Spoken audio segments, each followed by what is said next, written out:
Shalom. Selamat pagi untuk Bapak Ibu sekalian dan saudara-saudari yang hadir pada pagi hari ini. Dan ayat yang tadi dibacakan oleh WL pas ayat yang sama yang juga ada dalam materi saya, begitu ya, untuk khotbah pada pagi hari ini. Jadi rupanya memang keselamatan adalah karya Allah ini sudah menjadi iman dasar kita, dan memang ini adalah iman dasar dari kekristenan. Karena kekristenan ini memiliki konsep keselamatan yang unik banget, ya. Anda bisa cari, Anda bisa compare dengan ajaran lain, tetapi ajaran kekristenan ini uniknya adalah bicara tentang keselamatan itu karya Allah. Kenapa? Karena yang pertama adalah dalam kekristenan, dan hanya kekristenan, Allah lah yang mencari manusia. Hebat ya? Langsung berhenti ya. Terima kasih Mas Dani ya. Jadi di dalam keselamatan kekristenan itu Allah yang mencari manusia. Sedangkan di dalam tafsiran kita, agama adalah satu cara untuk manusia menemukan Tuhan. Ya, agama itu salah satu cara manusia menemukan Tuhan. Dan Anda bisa cek di semua ajaran, mereka bicara kita mencari Allah. Tapi hanya di dalam kekristenan bicara Allah mencari manusia. Coba kita lihat di Mazmur 119 ayat 176. Saya berharap Mbak ini tidak capek ya, karena ayatnya agak banyak Mbak ini, maaf ya. Mazmur 119 ayat 176 berkata demikian, aku sesat seperti domba yang hilang. Kita ini orang berdosa adalah orang yang sesat seperti domba yang hilang. Carilah hambamu ini, sebab perintah-perintahmu tidak kulupakan. Jadi kita sesat dan Allah yang cari kita. Ya, 1 Petrus 2 ayat 25 juga berbicara hal yang sama. Sebab dahulu kamu sesat seperti domba. Jadi kita ini sesat. Konsep dosa itu adalah ketika manusia sesat, terhilang dari Tuhan. Menurut Anda, logika sajalah, kita nggak perlu baca Alkitab, tapi logikanya, kalau ada sesuatu yang hilang, Anda mencari atau biarkan yang hilang itu yang mencari Anda? Kalau saya kehilangan motor, motor saya hilang, apakah saya menunggu motor saya mencari saya? Atau saya yang mencari motor? Mencari motor lah ya. Saya masih ingat ada yang protes, ya itu kan motor, nggak punya pikiran. Ya memang sih ya. Tapi saya punya kasus yaitu Lesi ya, masih ingat saya punya anjing kecil nama Lesi, hilang. Yang paling sayang sama Lesi itu adik saya. Menurut Anda, apakah adik saya hanya duduk-duduk santai di atas menunggu anjingnya pulang? Tidak ya, dia muter semua kelilingin mencari. Dan yang kedua yang paling masuk akal lagi, menurut Anda, kalau manusia mencari Allah, kira-kira ketemu nggak? Bisa jadi ketemu Bu Arti ya. Bisa jadi, tapi tidak selalu ketemu. Jangankan nyari Allah, nyari jodoh aja belum ketemu.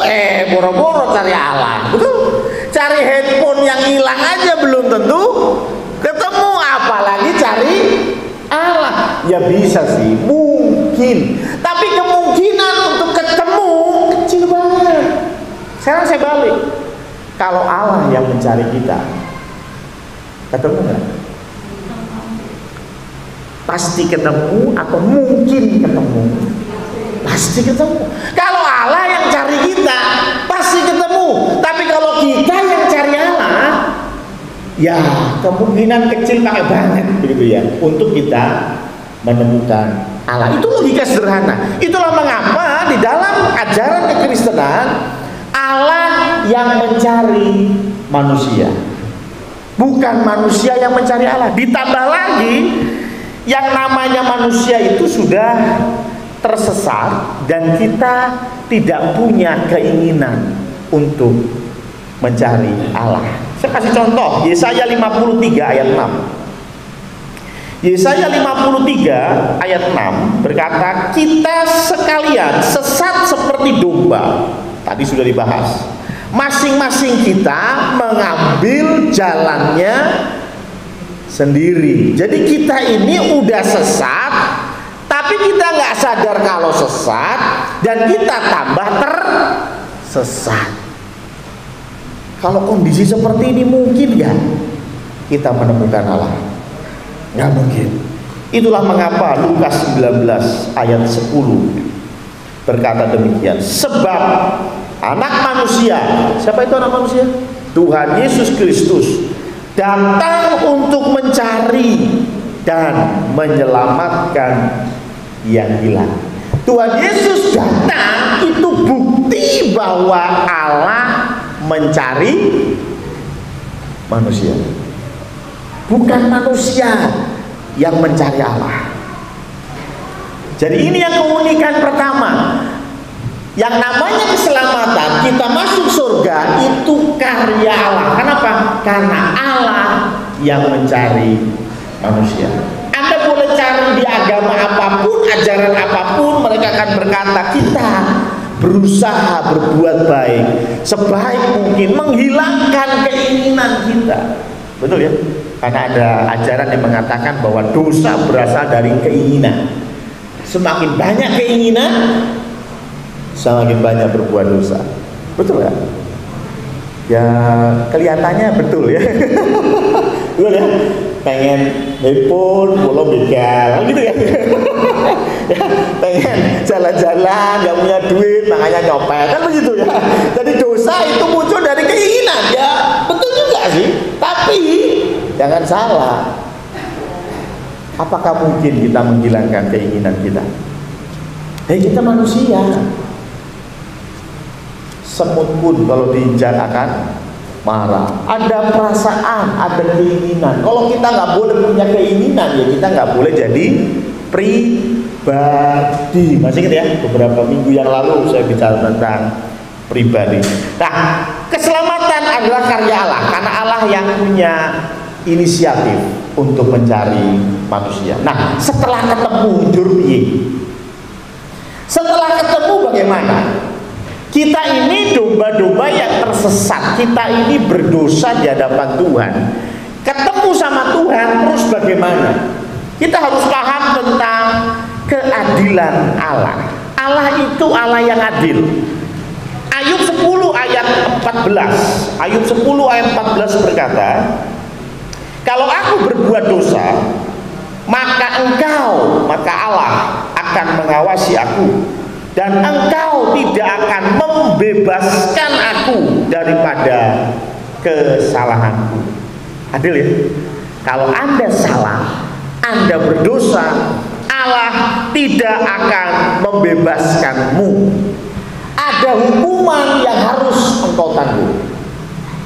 Nahum 1 ayat 3. Tuhan itu panjang sabar dan besar kuasa. Amin. Tetapi ia tidak sekali-kali membebaskan dari hukuman orang yang bersalah. Jadi Allah itu adil. Kalau salah dihukum, kalau berdosa dihukum. Hukumannya apa? Upah dosa ialah maut. Jadi hukuman untuk dosa itu kematian, maut. Bukan di penjara 3 bulan seperti piring, tindak pidana ringan ya. Yang apal jangan-jangan pernah kasus ya.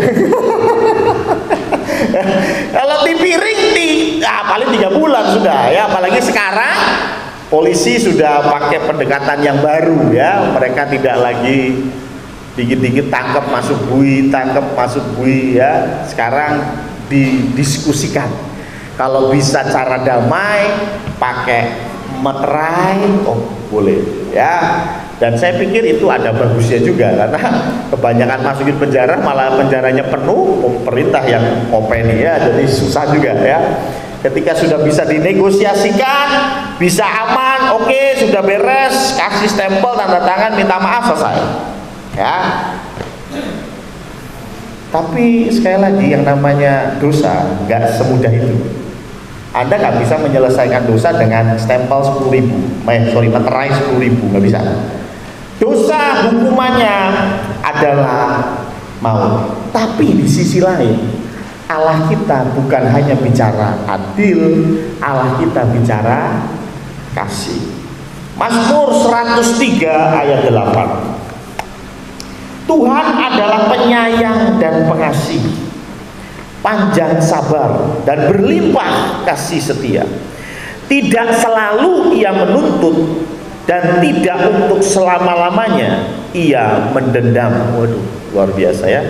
Ayat 10, tidak dilakukannya kepada kita setimpal dengan dosa kita, dan tidak dibalasnya kepada kita setimpal dengan kesalahan kita. Tuhan tidak menghukum kita setimpal dengan kejahatan kita. Berarti punya kasih ya. Ya, kalau misalnya kita hitung-hitungan matematika begitu, misalnya saya nggak sengaja jatuhin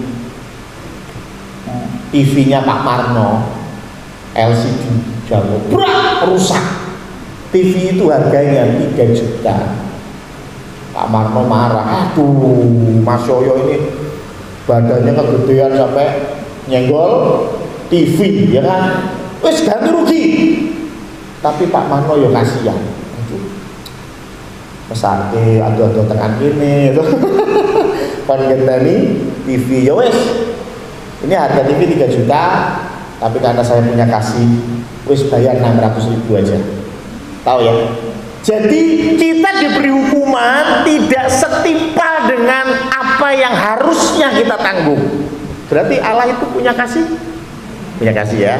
Seperti tadi saya kasih contoh, Pak Marno punya kasih dengan saya, makanya udahlah, rapopo lah, ganti 600.000 aja, tapi lainnya tak tomboi, tak tunggu TV-nya, kan begitu ya. Tetapi tetap Allah itu harus melakukan keadilannya. Adilnya harus, kasihnya harus. Terus bagaimana caranya? Harus ada yang dihukum, betul ya? Saya boleh minta tolong Febri maju ke depan? Enggak dihukum enggak? Ya Tuhan ya. Misalnya nih, Febri ini orang yang berdosa. Misalnya, sedangkan saya ini Allah, contoh, itu saya ini Allah. Satu sisi, saya pengen pukul nih orang. Karena apa? Saya adil. Dia sudah bikin dosa, saya harus menghukum dia. Harus menghukum dia. Kalau saya nggak hukum ini anak, saya adil nggak? Nggak. Saya harus. Tapi di lain pihak, saya sayang dengan dia. Aduh, kalau bisa jangan dipukul, dan kasihan ini anak ya. Sudah kecil, kurus, dipukul sama saya kan mentiung ya kan? Kasihan ini ya. Lalu apa yang harus saya lakukan? Coba Aldo maju ke depan. Maka ada yang dikenal di dalam kekristenan itu substitusi, teori substitusi. Ya, geser sini sedikit. Maka si Aldo akan menggantikan hukumannya. Setuju? Pasti Pak Marno yang gak setuju. Maka dari itu Aldo yang akan saya pukul. Wih, lucu ya. Ya, Aldo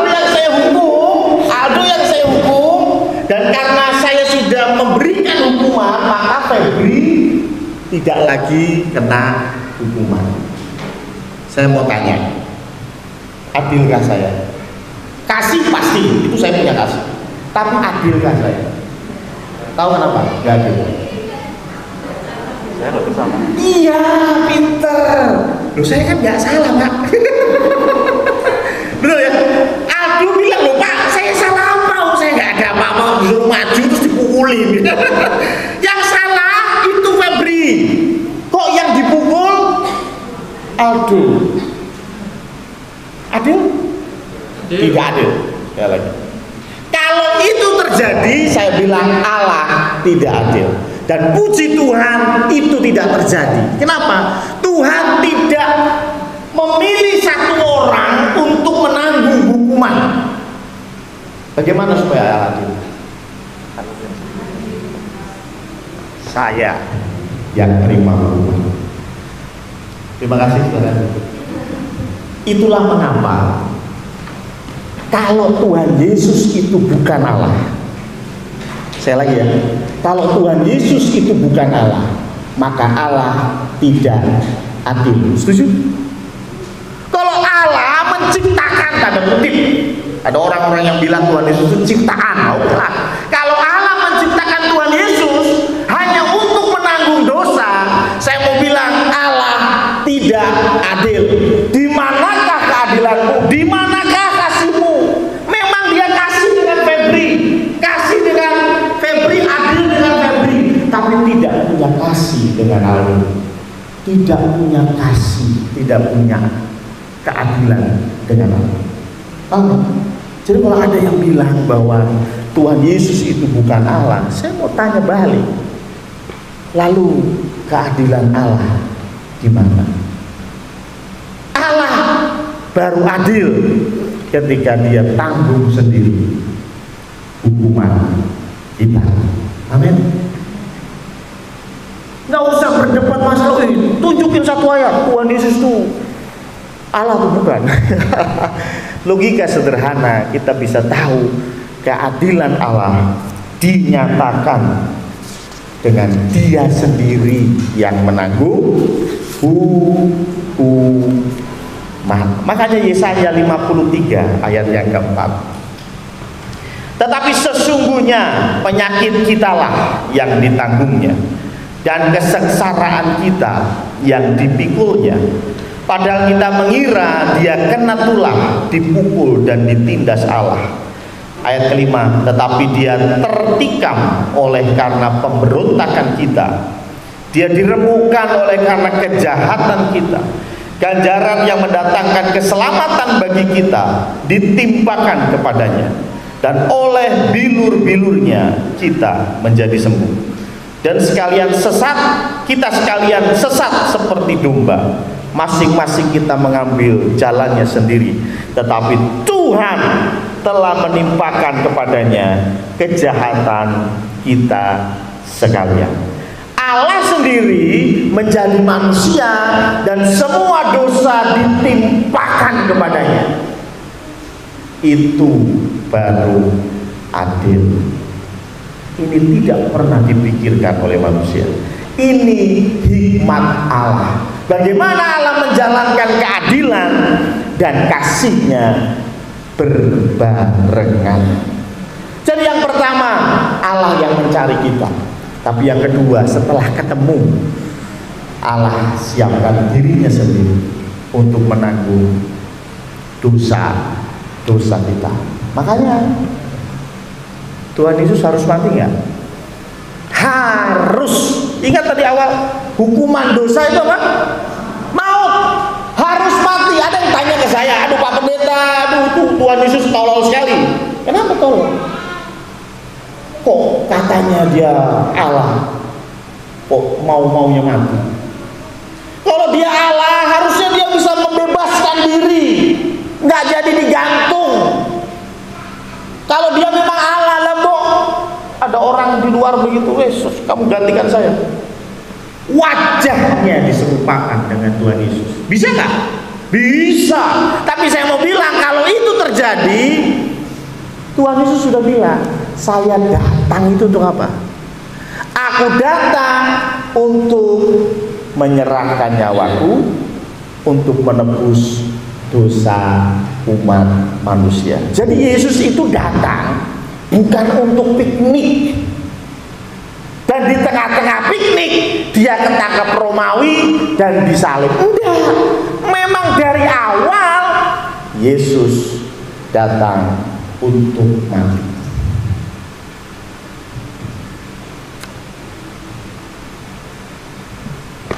Siapa yang harus menebus dosa manusia? Manusia. Saya ulangi ya. Siapa yang harus menebus dosa manusia? Manusia. Karena yang salah manusia. Kalau saya yang salah, yang disembelih kambing, bisa nggak? Bisa kan? Nggak bisa. Yang salah manusia kok yang dihukum kambing, adil nggak? Tidak adil buat keprihewanan ya. Ya makanya ada yang katanya dukun ya tuh, kowe loro apa? Loro kanker. Kanker tuh transfer. Kaya rekening kowe ya bisa ditransfer rupiah ya lho. Tak transfer ning kambing. Saya mau tanya, adil kan itu? Itu kambing, itu domba, salah apa? Tak usah kena kanker ya kan? Loh, kuasa gelap bisa lakukan itu? Bisa ya, bisa, tapi adil nggak? Tidak adil. Tapi bicara tentang dosa yang harus mati itu manusia, dan manusianya harus tidak berdosa. Kalau dia berdosa ya dia mati karena dosanya sendiri. Jadi syaratnya itu harus manusia dan harus tidak berdosa. Di dunia banyak manusia, banyak ya. Ada yang tidak berdosa. Terus nyari yang tidak berdosa di mana kalau nggak di bumi? Di surga. Kalau cari pribadi yang tidak berdosa, carinya di sana. Bukan di internet ya, di surga. Ketika kita mencari ke surga, maka di sana ada pribadi yang tidak berdosa. Karena itu logis banget. Ingat, harus manusia, harus tidak berdosa. Betul ya? Tidak berdosa sudah ada, manusianya di bumi. Bikin manusia jadi tidak berdosa nggak bisa. Dan sekali lagi tidak adil. Maka dari itu supaya adil, Allah yang jadi manusia. Bisa nggak Allah jadi manusia? Bisa. Jadi onde-onde aja bisa. Allah itu jadi onde-onde bisa. Tapi mau ngapain dengan onde-onde? Betul kan? Allah jadi manusia dengan satu tujuan, menebus kita. Allah jadi manusia dengan satu tujuan, mati di kayu salib. Itulah mengapa kita bicara tentang perjamuan kudus tiap bulan. Allah jadi manusia dan kemudian disalib, itu bukti keadilan dan kasih Allah. Jadi kasih dan keadilan Allah bertemu di salib. Ya, salib itu bukti nyata cinta Tuhan dan juga keadilan Tuhan. Makanya manusianya harus manusia betulan. Nggak manusia yang dibikin dari kayu, yang kalau bohong hidungnya tambah panjang. Siapa itu? Pinocchio. Manusianya harus manusia betulan, guys. Artinya manusia itu harus punya satu, orang tua. Betul kan? Dua, tanggal lahir. Betul? Saya mau tanya, Bud, manusia? Puji Tuhan, Pak, manusia gitu. Punya tanggal lahir? Punya lah ya. Bahkan di antara kita ada yang punya tanggal lahir dua. Bapaknya Abdu punya tanggal lahir dua, mujizat itu. Tapi intinya kalau manusia itu nggak bisa tiba-tiba ujuk ujung jadi manusia, keluar dari batu kek, keluar dari sungai, nggak bisa. Manusia harus punya ini keturunannya siapa. Itulah mengapa Matius pasal 1 ayat 1 dan seterusnya bicara tentang silsilah Tuhan Yesus. Yesus itu manusia, tapi karena dia nggak berdosa, dia tetap Allah. Nanti, makanya jangan bingung. Yesus itu 100% manusia, 100% Allah. Ada orang-orang yang cenderung mengatakan Yesus itu pure Allah. Itu salah. Kenapa? Kalau dia betul-betul Allah, bagaimana mungkin dia bisa menanggung dosa kita? Kalau dia pure betul-betul manusia, bagaimana mungkin dia bisa menanggung dosa kita? Karena harus apa? Tak berdosa. Itulah mengapa Yesus harus lahir dari rahim Bunda Maria. Ada yang bilang nggak masuk akal. Masa cewek hamil tanpa suami? Nggak masuk akal. Saya pernah bilang ini ya, Tuhan itu bisa menciptakan macam-macam. Bisa menciptakan manusia dari laki-laki dan perempuan. Bisa? Ya kita semua. Kita ini dari laki-laki dan dari perempuan. Tuhan pernah dan bisa menciptakan manusia hanya dari laki-laki. Ada loh, hanya dari laki-laki. Jangan lihat perut saya tidak hamil ya. Anda berpikir jangan-jangan Mas Samuel hamil ya. Jadi ada manusia yang lahir dari laki-laki ya? Enggak lah. Siapa kira-kira manusia yang keluar dari laki-laki? Hawa. Hawa itu punya, kan diambil dari tulang rusuknya Adam, no? Berarti Tuhan bisa ciptakan manusia hanya dari laki-laki. Nggak ada perempuannya loh. Tuhan bisa ciptakan manusia bahkan tidak laki-laki, tidak dari laki-laki dan tidak dari perempuan. Adam dari debu dan tanah. Tanpa laki-laki perempuan sudah, hanya laki tok sudah, ya kan? Laki perempuan sudah, yang belum perempuan doang. Dan itu digenapi lewat Yesus Kristus. Yesus Kristus lahir hanya dari Bunda Maria. Masuk akal banget kekristenan. Enggak terbang-terbang di langit, enggak. Tuhan datang untuk mengganti, mensubstitusi kita. Harusnya kita yang disalib, tetapi hari itu Tuhan Yesus yang disalib, supaya kita tidak menuju ke kebinasaan, tapi kita menuju kepada terangnya yang ajaib. Kadang-kadang kita berpikir, gak apa-apa masuk neraka, saya siap. Kan ada orang-orang yang songong ya, mereka berpikir bahwa masuk neraka itu enak, minimal bisa ketemu artis-artis gitu ya. Katanya begitu.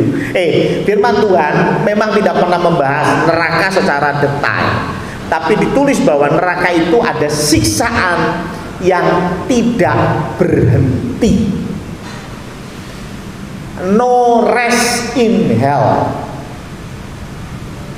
Kalau masuk surga kan rest in peace gitu. RIP ya, rest in peace. Tapi di neraka tidak ada istirahat. Apa maksudnya? Kita akan disiksa non-stop. Saya nggak nakut-nakutin, cuma bisa bayangin aja deh. Siksaan yang paling berat itu bukan siksaannya itu sendiri, tapi non-stopnya itu loh. Saya kasih contoh. Coba Anda, saya ya, saya jangan saya lah, siapa? Ini aja nih korbannya. Ya bro, ya kalau Dian suruh milih, Dian, kamu lihat dulu ke Pak Marno, badan besar tegap ya, milih, kamu ditempelin Pak Marno, sak kuat itu, pak sekali. apa dijiwit bunani rong dina rong wengi. Milih. Iya. 2 hari 2 malam. Milih mana? Nek aku mending di kampung Pak Marno. Yakin. Loh, sakit enggak? Sakit. Tapi kan aku barusan itu teng. Wes selesai. Hanya dijiwit 2 hari 2 malam. Paham maksudnya ya? Loh, bukan masalah siksaannya, ini non-stopnya nih loh. Dan itu berlangsung selamanya. Jadi jangan berpikir, masuk neraka juga gak masalah. Anda belum tahu neraka. Ya, neraka itu siksaannya gak berhenti. Makanya lagu yang menggambarkan sakit hati itu bukan sakit keceklek, tapi sakit gigi. Itu lebih baik sakit keteklek enggak ada ya toh. Sakit gigi, kenapa sakit gigi? Terus menerus, itu yang bikin jengkel kan. Pura barbar gitu. Ya enggak terlalu sakit sih, masih sakitan dibacok gitu ya. Tapi nunutnya itu loh ya, nunut ya sampai seminggu nggak bisa tidur ya nggak. Bayangkan Anda di neraka akan disiksa, ya nggak tahu siksaannya, mungkin dijiwitin bunani yang saya nggak tahu juga. Tapi selamanya guys, selamanya, bayangin ya kan. Saya yakin saya lebih milih ditempelin Pak Marno ya. Ya, dan itu Tuhan sudah bayar supaya kita nggak masuk neraka dan kita bisa menikmati surga. Jadi surga, keselamatan adalah karya Allah. Cuma masalahnya sekarang berarti kita hidup ngedan rapopo toh. Wis mesti masuk surga. Berarti perbuatan baik itu tidak berdampak kepada keselamatan. Ya. Karena keselamatan itu hanya karena iman. Yakobus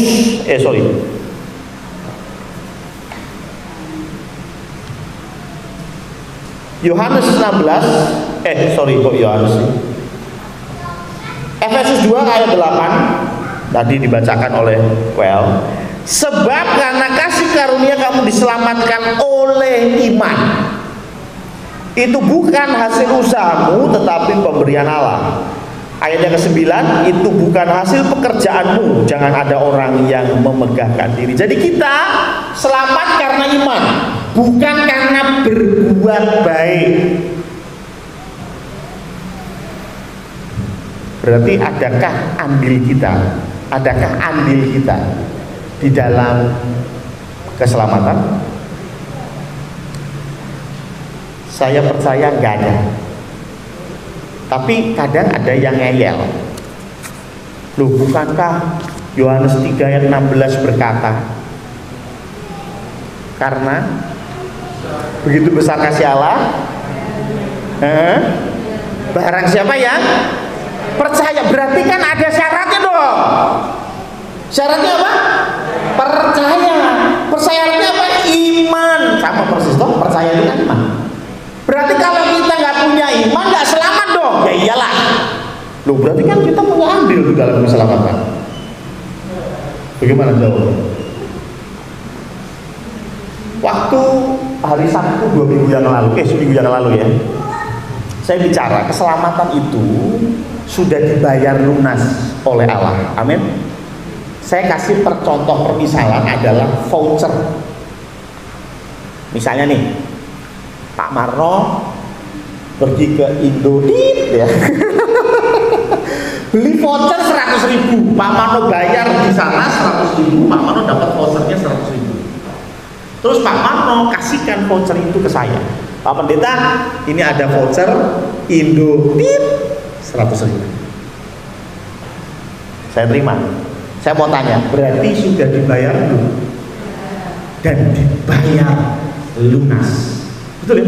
Saya mau ambil berapapun boleh, yang penting tidak lebih dari 100.000 kan gitu ya. Pokoknya saya ambil barang apapun 100.000 pakai voucher itu, saya nggak perlu bayar lagi. Kenapa saya nggak perlu bayar? Karena Pak Marno sudah bayar, sudah dibayar lunas. Kemudian saya jalan dari rumah saya ke Indomaret. Tipnya lupa ya. Nanti diedit sama Vero ya. Ya, saya pergi ke Indonesia tadi ya. Indonesia saya tukarkan voucher saya. Dapat barang, saya pulang. Kemudian saya bilang, untung saya pergi ke Indomaret. Tip. Gimana guys? Oh, untung saya pergi ke Indonesia. Itu kira-kira saya mikirnya normal nggak? Kok malah yang dipuji dirinya sendiri? Untung saya mau pergi jalan ke Indonesia. Loh, saya pergi ke Indonesia itu tadi bicara iman kita. Semua sudah lunas dibayar. Kita tinggal datang beriman, selesai. Tapi saya mau bilang, Anda beriman pun itu bukan hasil usahamu, betul? Bukan. Udah disiapin semua sama Pak Marno, kok semua sudah dibayar lunas. Dari teko kok malah sih dibagake. Aku lho, mlaku lho sopir tekan Indonesia. Ah iya. Orang yang dibahas, betul ya? Kalau kau punya iman tadi dikatakan, itu semua karena iman, gak ada yang boleh membanggakan diri, gak usah sombong. Kalau ada yang bermisalkan bahwa ke surga itu pergi melintasi benua Atlantik dengan kapal pesiar. Ya, kapal pesiar itu adalah Tuhan Yesus Kristus. Yang mau, ayo ikut Tuhan Yesus melintasi benua Atlantik. Tapi kan kita harus jalan kaki, kasih tiketnya. Kita harus masuk kapal itu. Ada orang-orang yang agak on, dia bilang begini, loh berarti kan ada andil kita dong. Kita jalan kaki, kita kasih tiket, kita masuk kapal, la ilaha illallah. Itu lu pikir jasa Anda yang nyediain kapal, yang nyediain semua perlengkapan siapa? Kita tidak punya andil di dalam keselamatan. Itu semua karya Allah. Kalau nanti kita bicara iman, akan lebih jelas lagi bahwa iman pun itu datang dari Allah. Kita tidak bisa punya iman kalau tidak dikaruniakan oleh Allah. Nah, terus kalau kita sudah jelas begitu, berarti berbuat baik nggak perlu dong. Kalau harus, lah gopo. Ya. Nah ini ya, kita harus mengerti bahwa kenapa sih Tuhan menebus kita. Efesus 2 ayat 10. Tadi kan Efesus 2 ayat 8 dan 9 ya, yang dibaca oleh WL Bu Sugeng. Sekarang Efesus 2 ayat 10, karena kita ini buatan Allah, diciptakan dalam Kristus Yesus untuk melakukan pekerjaan baik. Jadi kita ini setelah kita jadi anak Allah, kita ditebus, maka kita punya satu tujuan, yaitu melakukan pekerjaan baik. Jadi di dalam Kristen kita melakukan kebaikan bukan untuk masuk surga, karena kita sudah pasti masuk surga. Itulah mengapa ada yang bilang, kok pede banget orang Kristen, mati masuk surga, mati masuk surga. Mau mati sekarang? Ya, loh, kita pede kita masuk surga. Kenapa? Karena yang ngomong bukan saya, yang ngomong Tuhan. Betul ya? Kalau yang ngomong Mbak Ana, jangankan surga, Karangayu aku ragu gitu. Oh, tak boncengnya tekan Karangayu, tekan ora ya. Tapi kalau Tuhan yang ngomong, ya pastilah. Ya, kalau manusia, kalau saya harus berusaha sendiri untuk masuk surga, saya mau bilang, ya itu tadi. Ya semoga saya bisa. Karena saya mencari Tuhan. Ya bisa sih, tapi peluangnya kecil banget, betul ya? Bahkan dibilang nggak mungkin. Tapi ketika kita masih diberikan kesempatan untuk hidup, Tuhan mau kita melakukan yang baik. Lalu terus untuk apa? Kalau katanya tadi perbuatan baik itu nggak penting, nggak ada efeknya sama ke surga. Berarti orang Kristus begal atau nipu atau berzina aja dong. Oh, nggak pengaruh sama masuk surga kok, gitu ya. Nah, perbuatan baik adalah yang pertama itu bukti iman. Yakobus 2 ayat 17 sampai 20. Yakobus 2 ayat 17, demikian juga halnya dengan iman. Jika iman itu tidak disertai perbuatan, itu bicara perbuatan baik, maka iman itu pada hakikatnya adalah mati.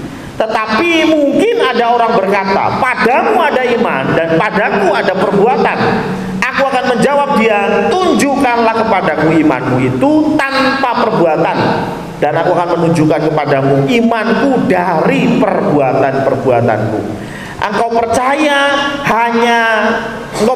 bahwa hanya ada satu Allah saja, itu baik.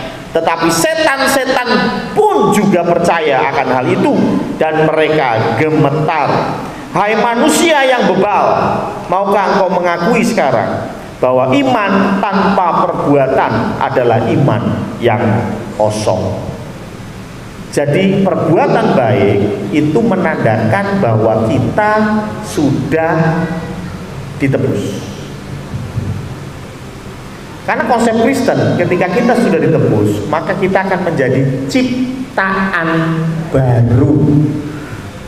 Yang lama sudah berlalu, ya. Jangan menengok ke belakang, tapi pandanglah lurus ke depan. Karena di belakang ada bubur, ya. Itu bubur, ya. Jadi kalau kita ini berbuat baik, itu bukti kita sudah diselamatkan. Kita sudah punya habit yang baru. Makanya ada yang bilang begini, yang namanya kucing akan berbeda dengan kerbau.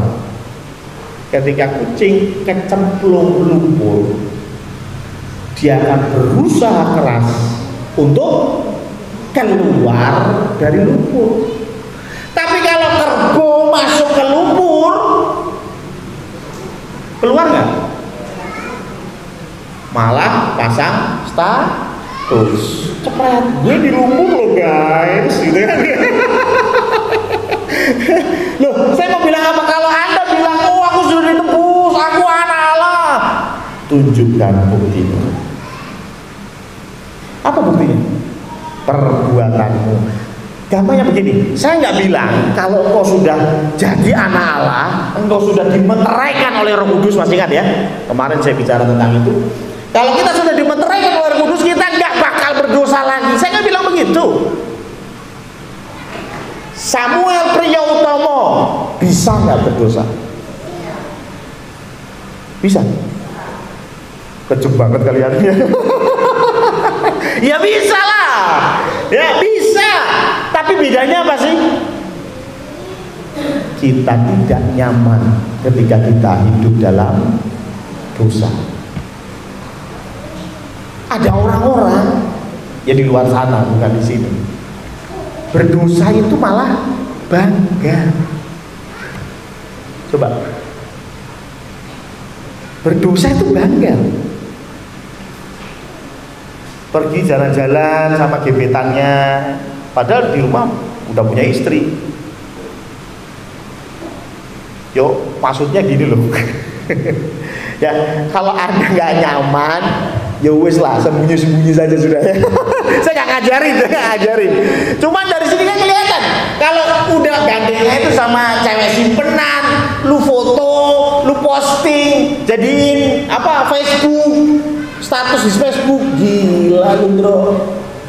Saya mau bilang, ya maaf, berarti engkau masih kerbau yang masih suka berada di lumpur, yang nggak tahu kalau lumpur itu buruk, yang nggak tahu kalau dosa itu buruk. Ngertinya, ini keren dong gue, gebetannya banyak, tiap hari gonta-ganti cewek posting, nek sing waras.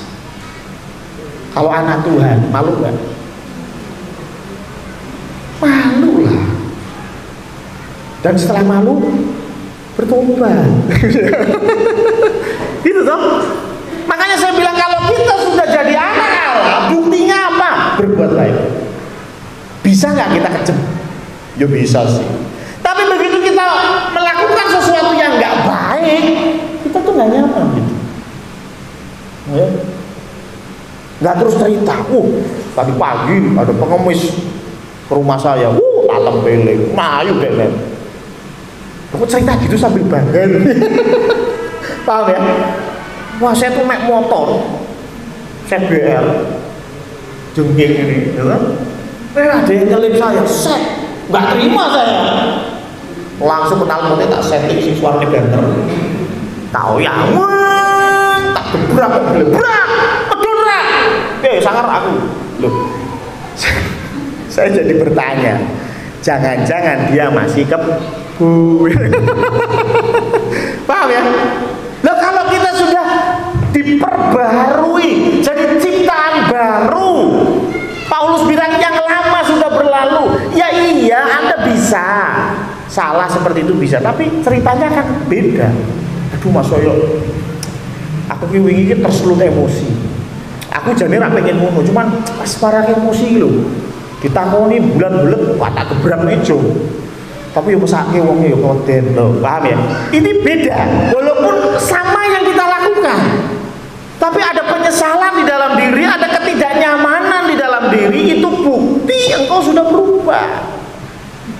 Dulu engkau bangga dengan itu, tapi sekarang enggak. Makanya Paulus bilang, dulu ada yang membuatku bangga, yaitu pengenalan dia akan hukum-hukum Yahudi. Tapi Paulus bilang, sekarang semua itu kuanggap sampah. Itu. Dulu ketika kau masih dalam dunia kegelapan, ya, gonta ganti cewek tiap minggu, mungkin bangga, ya? Kumpul koncone, nggo si A, sesuk nggo si B, sesuk nggo si C, wah bangga. Budi cewek oke, gitu. Bangga. Tapi sekarang engkau malu mengatakan. Itu ciri jelas bahwa engkau punya iman atau enggak. Itu cirinya. Yang kedua, untuk apa kita berbuat baik? Wujud syukur. Saya kasih contoh. Siapa di sini yang utangnya paling oke? Aku toh. Ngertinan ya utangnya oke itu. Misalnya saya utang banyak nih. Saya utang 10 miliar, bayangin. 10 miliar kalau 1 bulan bunganya 0,9%, berarti 1 bulan saya harus bayar bunganya tak 90 juta. 1 bulan meram sedelo tak ngisuk 3 juta. Modiar ya. Bayangkan saya punya utang 10 miliar, bunganya begitu menghimpit saya sampai rasa ambekan. Wes pokoknya wis mending wis ketoke iki tali jemuran itu seperti jalan keluar gitu ya. Tahu maksudnya ya? Tali jemuran itu terlihat seperti wah sesuatu yang mempesona ya, kayaknya ini jalan keluar gitu ya. Enggak ya, udah bener-bener desperate, saya mau bunuh diri, saya nggak mau hidup lagi. Tiba-tiba Danu main ke rumah saya. Mas, wajahnya kusut, gak punya duit ya? Lo kok tahu? Saya kehimpit utang lo. Saya punya utang 10M. Oh 10M. Danu keluarin cek, bayar utang, tak bayari lunas. Saya mikir mas, dari bos ini ya. Segera saya bayar utang saya 10 miliar lunas.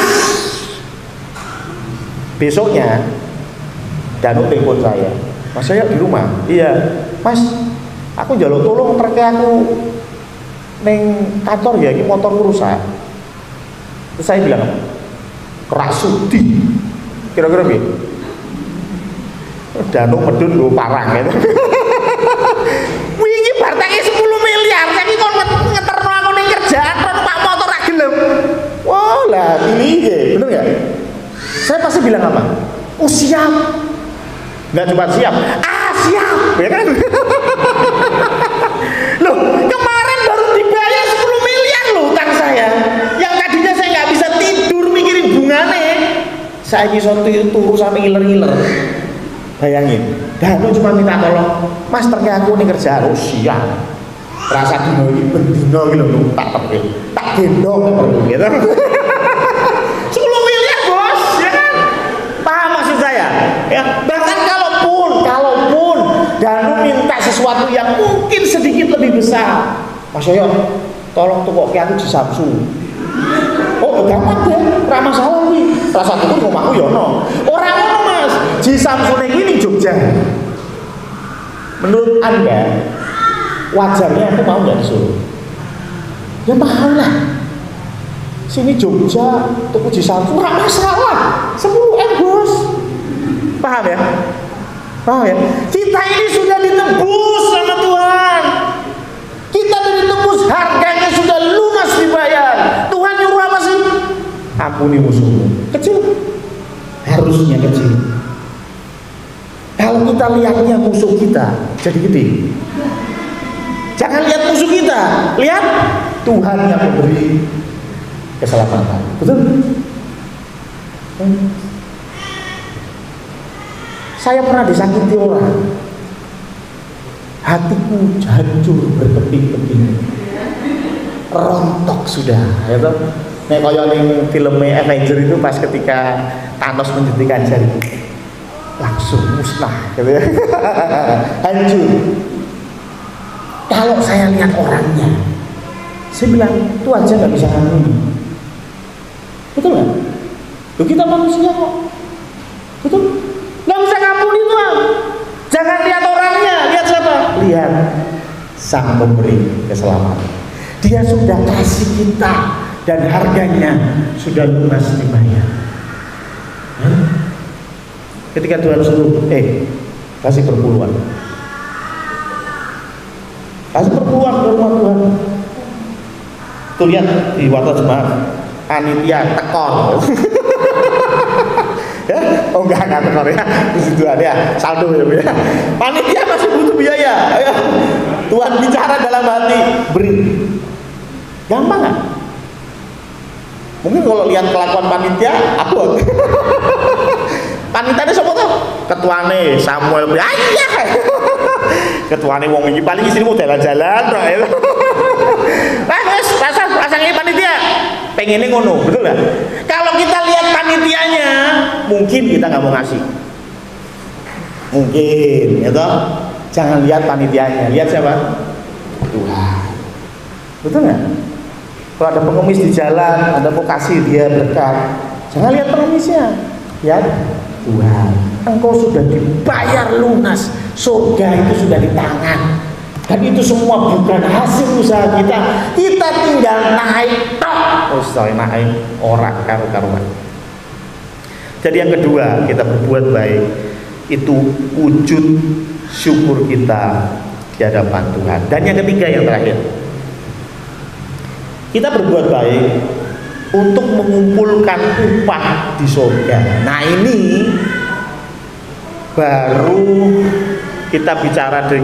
Jadi kalau kita berbuat baik sebelum kita jadi anak Tuhan, nggak pakai. Nah, jadi kalau kita berbuat baik sebelum kita jadi anak Tuhan, firman Tuhan bilang nggak pakai. Kenapa? Karena segala kesalehan kita di mata Tuhan itu seperti kain kotor. Kenapa begitu? Saya pernah kasih permisalan ini. Mas Purwoko lagi ribut sama Mbak Artati. Mana Mbak Artati? Oh nggak ada tuh ya. Biasa kita berdua terus ya. Mas Purwoko ini lagi ribut sama istrinya gitu ya. Ribut besar lah ya, ribut besar. Mas Purwoko datang ke istrinya, pijetin kaki. Kira-kira sama Mbak Artati dia apa ya? Dipuancar, ya toh? Don't touch me. Wih, ya toh? Biasanya sih, ya, please touch me, ya toh? Tapi karena ini lagi marah, lagi ngamuk, ya toh? Suasana hati lagi nggak mood, wih, dipijetin sama suami ngamuk. Kebaikan suami tidak dinilai. Karena apa? Masih seteru. Kita ini seterunya Allah dulunya. Kita mau berbuat baik seperti apa? Orang no pahalane belas. Tapi begitu kita percaya Kristus, jadi ciptaan baru, kita berbuat baik, kita mendatangkan upah di surga atau biasa dikenal pahala. Betul ya? Saya satu ayat. Mana tadi? Matius 6 ayat 1. Matius 6 ayat 1 berkata, ingatlah, jangan kamu melakukan kewajiban agamamu di hadapan orang, supaya dilihat mereka.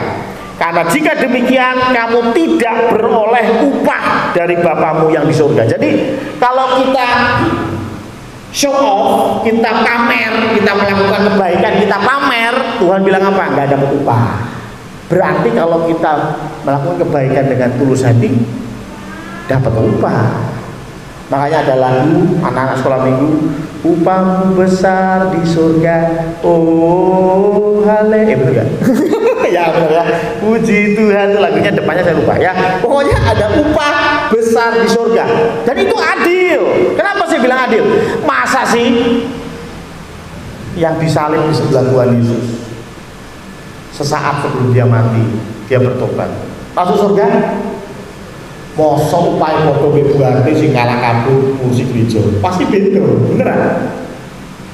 Masa yang disalib di sebelahnya Tuhan Yesus upahnya sama dengan Mbak Kris yang tadi malam ngepel dan nyapu gereja ini? Sama nggak kira-kira upahnya? Beda. Masuk surganya sama, upahnya beda. Engkau melakukan kehendak Tuhan, upahmu lebih besar. Gitu ya. Itulah mengapa kita harus berbuat baik, bukan supaya masuk surga, tetapi itu bukti iman, itu wujud syukur, dan kita sedang mengumpulkan harta di surga. Amin. Bapak Ibu sekalian, kami akan sampaikan beberapa pengumuman yang perlu mendapatkan perhatian kita semua. Yang pertama, sore nanti jam 5 akan diadakan kebaktian yang kedua. Besar Ibu Ika Sari, pujian Bapak Tunggoro, Saudari Veronica dan Saudari Bernika, LCD Saudari Abigail, firman Tuhan Pendeta Samuel Priyotomo, musik Bapak Alfian, Saudara Ronald dan Saudara Yuna. Perjamuan suci akan dipimpin oleh Bapak Pendeta Samuel. Kegiatan seminggu yang akan datang, hari Minggu 6 Juni JKK diliburkan, Tunas Remaja juga diliburkan untuk minggu yang akan datang. Hari Selasa kebaktian persekutuan doa malam, kegiatannya offline, petugasnya Ibu Paulina. Hari Rabu jam 5 sore persekutuan wanita Kristen online, firman Tuhan oleh Ibu Sri Muryani. Hari Kamis jam 18.30 persekutuan pria Kristen offline, pujian Bapak Penatua Sumarno, musik Bapak Pendeta Samuel, doa syafaat Saudara Hartadi, dan firman Tuhan Bapak Budi. Hari Jumat KPK online, firman Tuhan oleh Diaken BP Kristiana. Hari Sabtu jam 9 pagi persekutuan doa pagi online, firman Tuhan Ibu Novita. Untuk pengumuman tentang laporan keuangan, Bapak Ibu sekalian, laporan persepuluhan Mei persepuluhan sampai dengan minggu yang lalu terkumpul Rp11.663.000. Laporan keuangan CA 50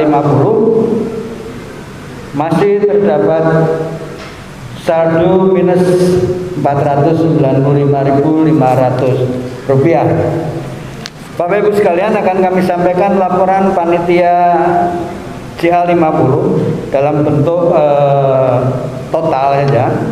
Pemasukan dalam bentuk uang 15.136.000. Pengeluarannya terinci adalah untuk seksi acara 2.781.000, sembako 7.368.000, seksi dekorasi 790.000, genji 300.000, jaket 481.000, konsumsi 3.416.000, sehingga total pengeluarannya 15.136.000. Sementara pemasukan dalam bentuk barang terdiri dari jaket, sepatu, sarung, bunga, telur, beras, singkong keju, minyak goreng, kompor gas, dan barang bekas lainnya.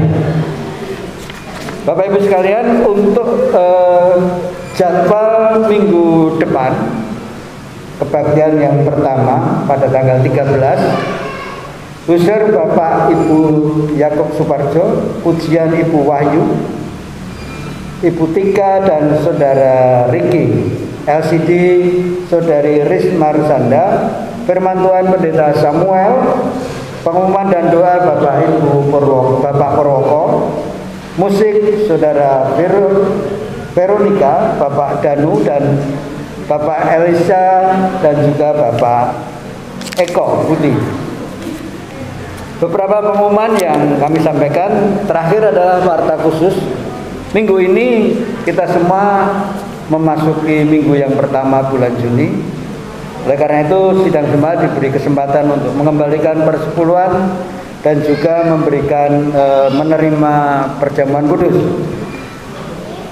Yang kedua, kami mengundang seluruh para tim pemuji, WL dan singer untuk hadir dalam latihan vokal pada hari Senin 7 Juni 2021 jam 7 malam.